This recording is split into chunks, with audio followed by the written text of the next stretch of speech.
Everyone knows about the Warriors dynasty 2015 to 2019, making the finals every single season, and even some of those teams being named the greatest teams of all time. One of them going 73-9, breaking the Bulls' 72-10 best record in the regular season. But one thing that is not talked about enough is those dark days in the Warriors from 2020 to 2022. Before they were back on top of the NBA mountain, they had a lot to go through. A lot of you guys requested this video, so let's go through the Warriors rebuild from 2019 to 2022.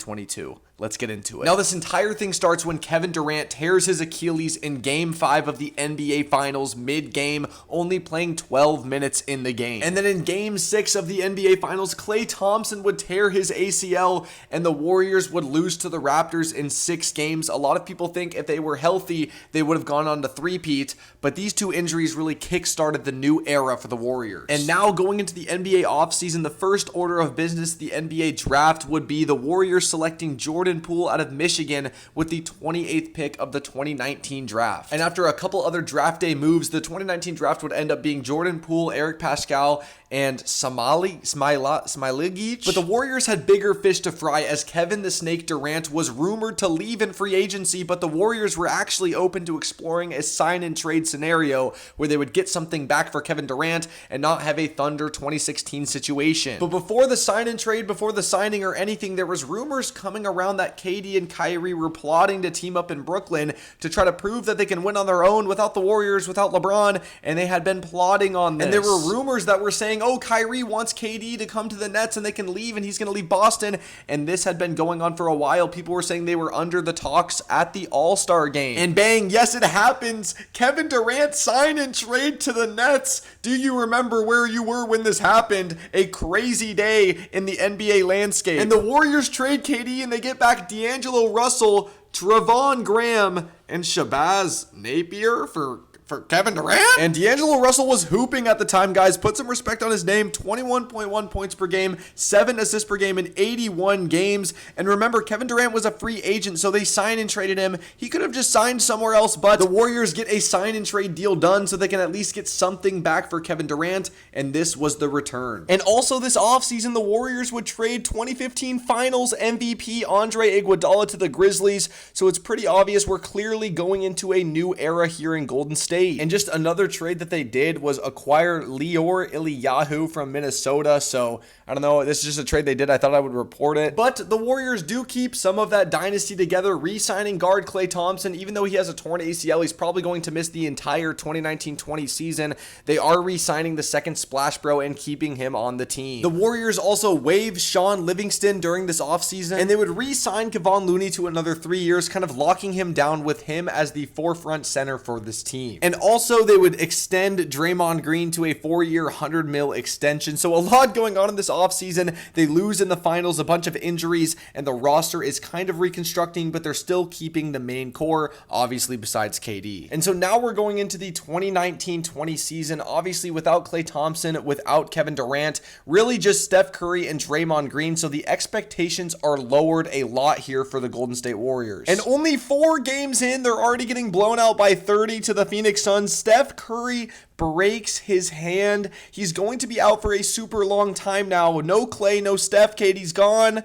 Oh no, it's looking rough. With no Steph Curry, they really suck. Losing game after game, pretty much running D'Lo, Draymond, and friends out there on the court. It was looking like an official gap year here for the Warriors. And this is late November. Just look at this injury report. Oh my gosh, even D'Lo out with a thumb sprain. No Curry, no Draymond, no Klay, no Kevon Looney. I mean, just everybody is out here for the war. I mean, this is just bad. I really do feel like this season for the Warriors repaid some of their last championships with the karmic retribution, because just look at this lineup they were running out on the court. This is just hideous, disgusting, terrible, everything, and they're getting blown out by 50. And they officially committed to the gap year with D'Lo. Look at their record, going 9-31 through the first 40 games of the season, and D'Lo and friends were going out there hooping, but it was pretty obvious that the Warriors were tanking for the first time in a long time, and they were not even going to be making the playoffs after making 5 straight Finals. And D'Angelo Russell on the Warriors drops a 52-point game earlier in the season, and the reason why I'm bringing this up now is because over his time on the Warriors, he would only play 33 games for them, because at the deadline, they would be looking to trade D'Lo. And yes, they would trade D'Angelo Russell to the Timberwolves for Andrew Wiggins, and the Warriors would also get a first-round pick back. Yes, they gave D'Angelo Russell to the Timberwolves for Andrew Wiggins and a first-round pick, clearly trying to get a forward that would better fit with Steph Curry and Klay when they come back. But wow, D'Lo a short stint here with the Warriors. And the Warriors would make a couple other moves at the deadline, trading Alec Burks and such for picks, also signing Juan Descondo Anderson to a rest of the season contract. But now instead of D'Lo and friends, it is officially Andrew Wiggins and friends. And we all know what would happen in the rest of the 2019-20 season. We would go into the NBA bubble, and only teams that were kind of competing for a playoff spot were invited. And obviously the Warriors were not doing that, so they were not invited out to the bubble, and so they would end the season off 15-50. And while the bubble was going on, there was actually buzz about the NBA lottery because all the lottery teams weren't even invited. The lottery odds were already set, and the Warriors, for the first time in a long time, are looking at some lottery odds here, trying to maybe land the number 1 overall pick. And this is absolutely hilarious, guys. Look at this. The battle for the number 1 pick was the Warriors and the Timberwolves, and it was Steph Curry and D'Lo. D'Lo traded from the Warriors earlier in the season. It's just so funny, but we all know what would happen. The Wolves would land the number 1 overall pick, and the Warriors would get the number 2 overall pick in the 2020 draft, already adding to Steph Curry, Klay, Draymond, everybody, Andrew Wiggins. They're getting a number 2 overall pick as well. And there was so much buzz on who the Warriors should take with the number 2 overall pick. Obviously, LaMelo Ball was in those talks, but already having Curry and Klay, they were kind of hesitant on taking him. Should they take the Memphis star James Wiseman? Just so much going into this pick. And they were also talking about if they should trade the pick, but those talks were shut down as James Wiseman seemed like the guy for the Warriors. And even though he only played 3 games in college because he withdrew from the school to focus on the draft, it just seemed like he was the perfect prospect to kind of plug and play with this Warrior system right now, and that's what they were going to go with. And so boom, they draft James Wiseman with the number 2 overall pick. Yes, the 2nd overall pick in the 2020 draft, missing out on Anthony Edwards and skipping on LaMelo Ball. This center fit just looked like it would be perfect with this Warrior system. But guys, I kid you not, the same day of the NBA draft, Klay Thompson, who was rehabbing his ACL tear from the NBA Finals, tears his Achilles in a pickup game, guys. The Achilles tear. He's definitely going to be out for the entire 2020-21 season, man. 2 straight years with no Klay. And so many questions were just popping into Warriors fans' heads right now. Like, oh my gosh, no Klay. Are we going to have another gap year? But Steph is coming back. We're going to have Draymond. We have Andrew Wiggins now. James Wiseman. Can we compete without Klay? But we won't be that same dominance level. Just so many questions going in. Should we tank for another year? And heading into this 2020-21 season, it was just a lot of uncertainty. But more moves were to be made before the season would start, as the Warriors would acquire Kelly Oubre Jr. from OKC. I actually already had this screenshot from my OKC rebuild video, so that's pretty funny, but just adding another wing to the team. Again, should we compete? It's kind of seeming like they're going to try to. And the 2020-21 season would start, and early on in the season, yes, the season started super late, the Curry Warriors, he would drop 62 points against the Blazers. 62, his career high. Oh my goodness, Steph Curry is back, man. We missed watching him hoop. And with Steph Curry, Draymond Green, Andrew Wiggins, they were actually pretty mid. They were about 500, but Steph Curry,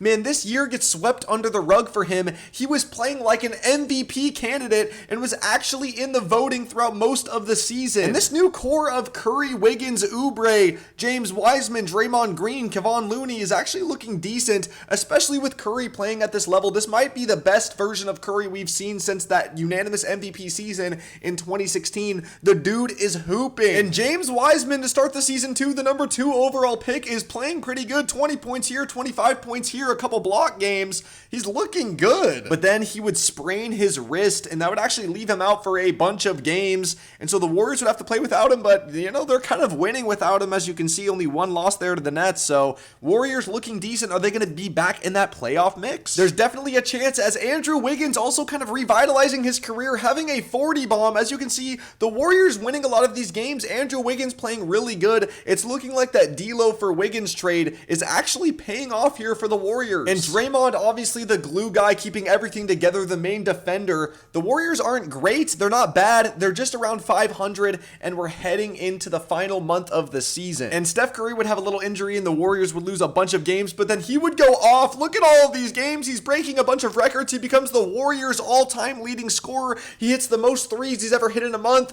and the Warriors are looking super red hot right now. And what an accomplishment for Steph Curry during the 2020-21 season, becoming the Warriors' franchise scoring leader over Wilt. Just an amazing feat for Steph, the greatest Warrior of all time, the greatest point guard of all time. But unfortunately, James Wiseman during this season as well would tear his meniscus.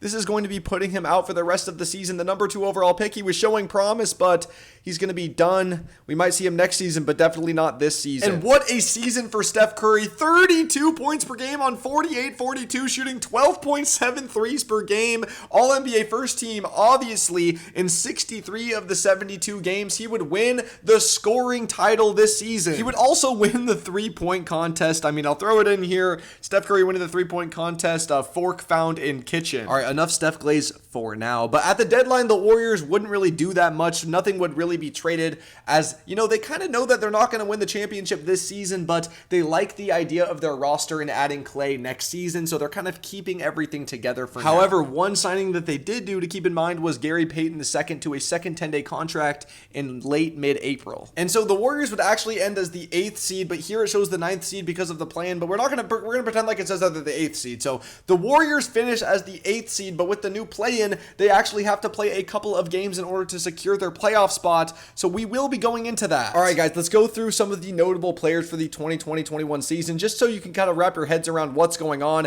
Andrew Wiggins, obviously. Draymond Green, all-defensive first team, averaged about 9 assists per game. Crazy for him. Jordan Poole actually playing at about 20 minutes per game. He had a rough rookie season, but coming back, he's playing pretty good. Kelly Oubre, a huge player for this team, averaged 15 points per game.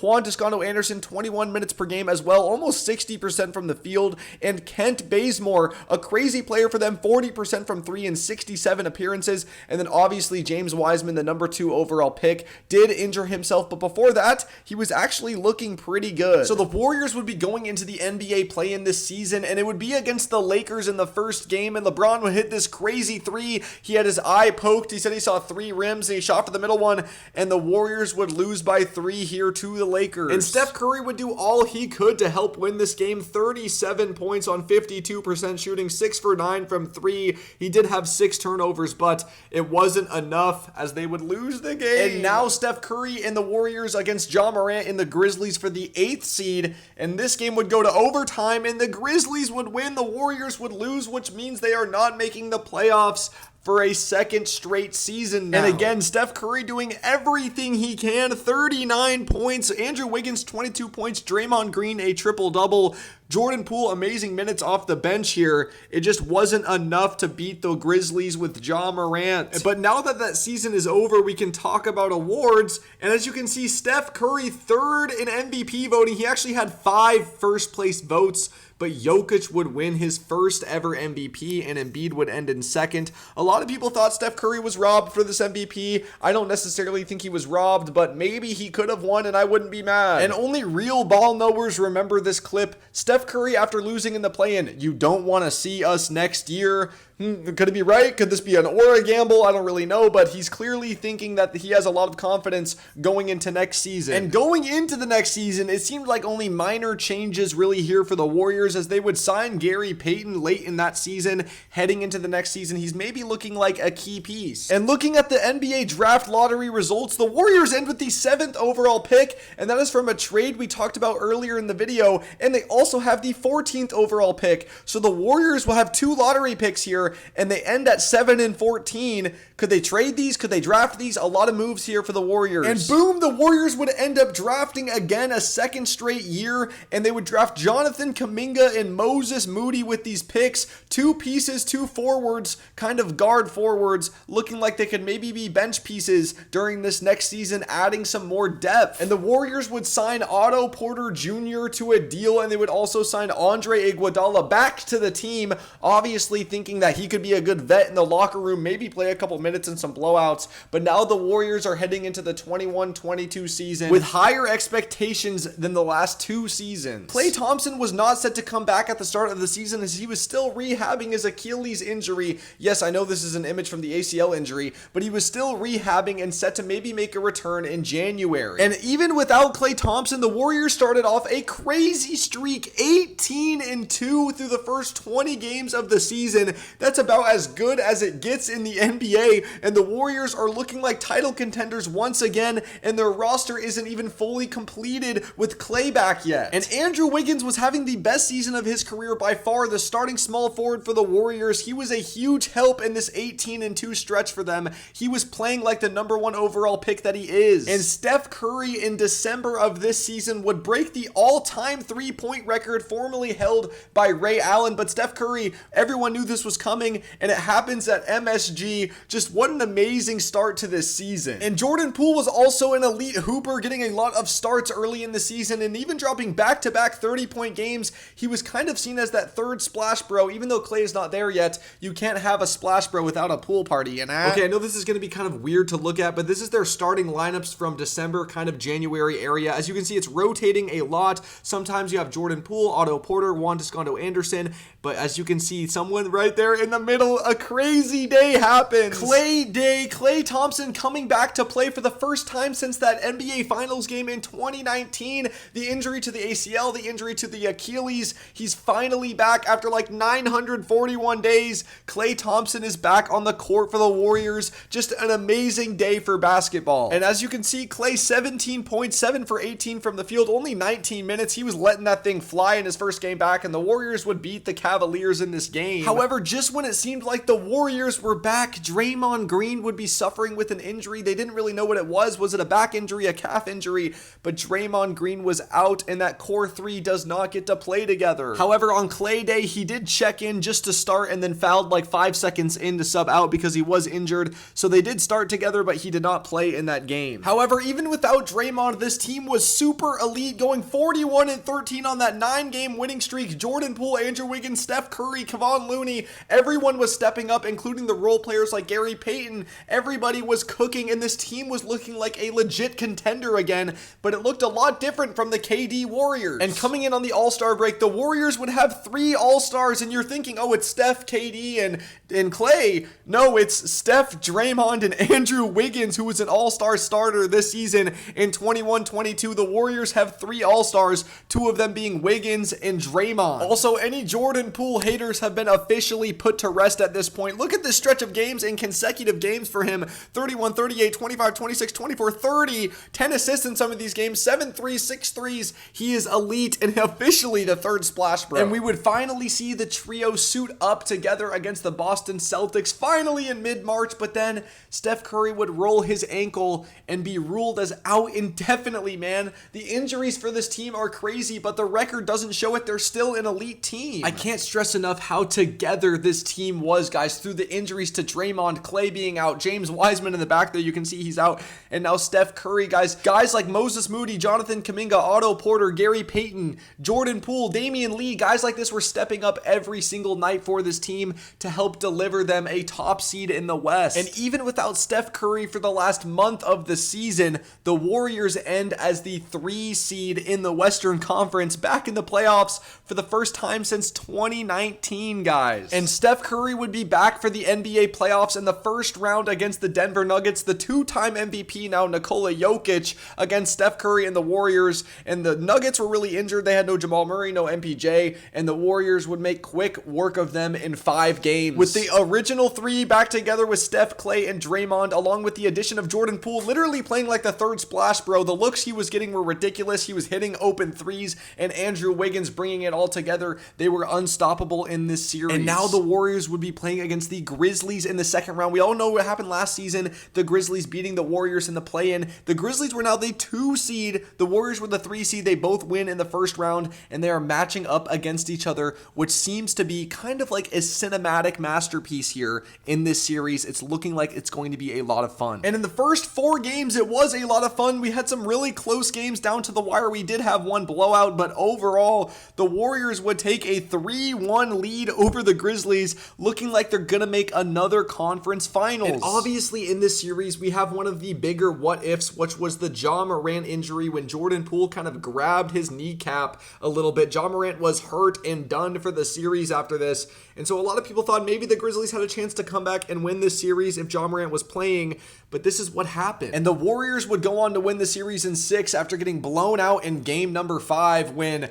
they didn't even have Ja Morant, but then game 6 Klay came to play and the Warriors closed them out in 6 games, heading to the conference finals. And in the conference finals, it was super elite play from the Warriors against the Mavericks, and they would win in 5. It was basically Luka and Brunson plus friends on the Mavericks. Just an amazing run from Luka and Brunson, but it would come up short to this dynasty of the Warriors that were heading back to the NBA Finals for the first time since 2019. Only a little bit of years. I don't know why I'm saying first time, but it's just crazy to see. Before KD, they go to the finals. KD, they go to the finals. After KD, they're going back to the finals. The Warriors would be matching up against the Boston Celtics with Jason Tatum, Jaylen Brown, the defensive player of the year, Marcus Smart, the guy who injured Steph earlier in the year, and the Celtics were heavy favorites. Look at this, guys. 86% chance for the Celtics, 14% for the Warriors. This is before game 1. And the Celtics would go up 2-1 in the series, snagging home court advantage from the Warriors, and it was looking like the series was cooked.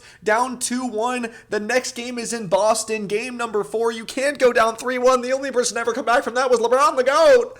So what happens in game number 4? Steph Curry snatches the heart of the Celtics leprechaun right from his chest. They tie the series 2-2 in Boston. He has 43 points, 10 rebounds on 40 minutes. He should have had 50. If you were watching this game, you saw all of the foul calls, the missed and ones on Curry. He was going off. He looked unstoppable. And his finals MVP case was undeniable if they could win the next 2 games. And that's exactly what they would do. And Steph Curry would be seen pointing to that ring finger saying, "Give me my 4th ring. I am here, and I am the best player in the league on the best team again." And if you guys remember, this was really the first playoff run where Steph Curry was hitting that night after a series win. He hit it 4 times. In the finals, he hit it, and the aura was insane for Curry. And Steph Curry would win finals MVP saying, what are they going to say now? I've done it. I've won the finals MVP. We've won after KD. Guys, if you made it through the whole video, you saw all the trials and tribulations this team did have to go through that bubble year, the year where Curry and Klay did not get to play together. Draymond was injured, that play-in losses. It was a crazy run for these Warriors to make it all the way back, and Curry really solidifying himself as a top 10 player in NBA history with this finals win, winning without KD, winning a finals MVP, going down 2-1 in the finals and still winning. Guys, I really hope you enjoyed this video. It took a lot of work and effort. Like, subscribe, hype the video. Let's hit 1,000 likes on this video. Love you all. Peace.